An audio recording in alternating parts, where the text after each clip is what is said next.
Jadi jangan harap ada karyawan yang bisa langgeng gitu ya, karena suatu saat dia bisa dipecat. Tapi kalau orang Jepang ini, waktu saya tanya, pada waktu krisis justru saya mengorbankan seluruh harta saya untuk membayar gaji karyawan-karyawan saya. Dan justru saya malah menurunkan atau bahkan mengurangi sampai 100% hak saya atas keuntungan perusahaan.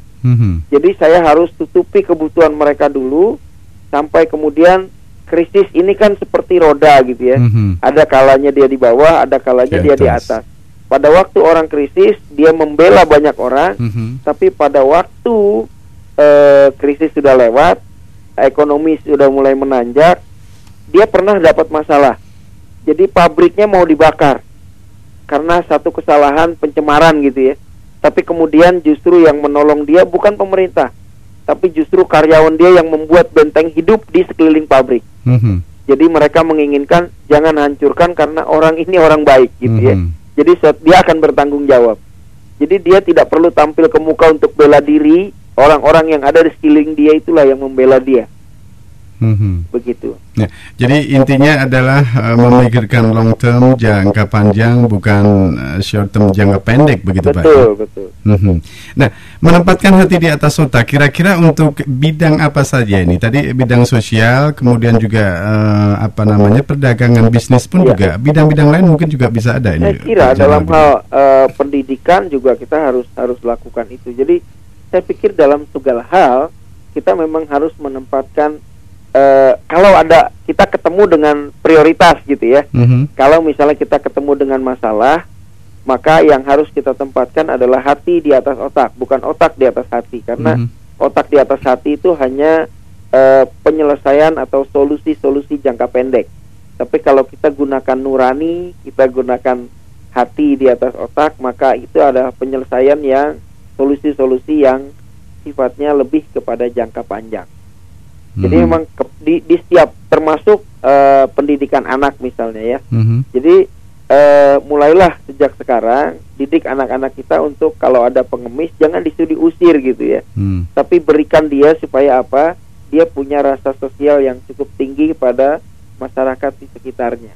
Jadi menumbuhkan rasa itu dari kecil pada anak begitu. Harusnya memang mendidik anak itu justru sifat-sifat baik atau sifat-sifat buruk pada anak itu akan sangat efektif kalau kita ajarnya pada waktu anak-anak, bukan ketika dia dewasa. Kalau sudah dewasa sudah cukup berat karena sudah banyak pengalaman-pengalaman yang mampir di memori anak ya. Nah, karena adanya semacam keterbatasan atau mungkin sekali lagi juga godaan, kadang-kadang kita lupa otak lebih jalan, apalagi dengan kemajuan zaman sekarang ini. Nah, salah satunya misalnya begini, saya harus misalnya saya sebagai seorang pendidik, anak ini memang tidak lulus dalam mata pelajaran mata kuliah saya. Nah, apakah ini juga berlaku menempatkan hati? Oke, saya luluskan atau otak saya yang jalan, rasio saya yang jalan? Ya, tentu saja untuk hal-hal yang seperti ini kita punya aturan. Jadi ada satu aturan yang tidak bisa diganggu gugat. Jadi di sini juga nurani harusnya berfungsi. Artinya kalau memang aturan itu melanggar ya jangan dilakukan gitu ya. Misalnya kalau anak nilainya cuma 3 gitu, kemudian harus didongkrak gitu, jadi 8 ya itu tentu saja itu pasti ada sesuatu yang lebih material yang dibutuhkan biasanya. Jadi saya pikir kalau memang seperti itu ya, kalau memang mau dibantu ya bantulah, lebih bukan pada menambah nilainya, tapi justru ketika anak ini sudah mulai mendapatkan kesulitan dalam belajar, dia harus mulai membantu. Tidak ketika pada saat ujian itu berjalan. Jadi sebelum ujian ya dia harus dibantu supaya dia bisa menyelesaikan masalahnya. Gitu. Ya, atau termasuk juga dalam aturan hukum barangkali hal itu juga berlaku begitu. Nah, Pak, misalnya gini, aturan hukum juga seringkali hukum kita berada di atas hati. Artinya dia menempatkan, hukum itu menempatkan otak di atas hati. Karena kalau kita menempatkan hati di atas otak, itu namanya etika. Nah, jadi kalau hukum biasanya banyak orang-orang yang, ya saya pikir di koran-koran kita bisa baca, orang-orang yang secara hukum dia tidak bersalah, tapi secara etika dia sudah banyak yang dia langgar.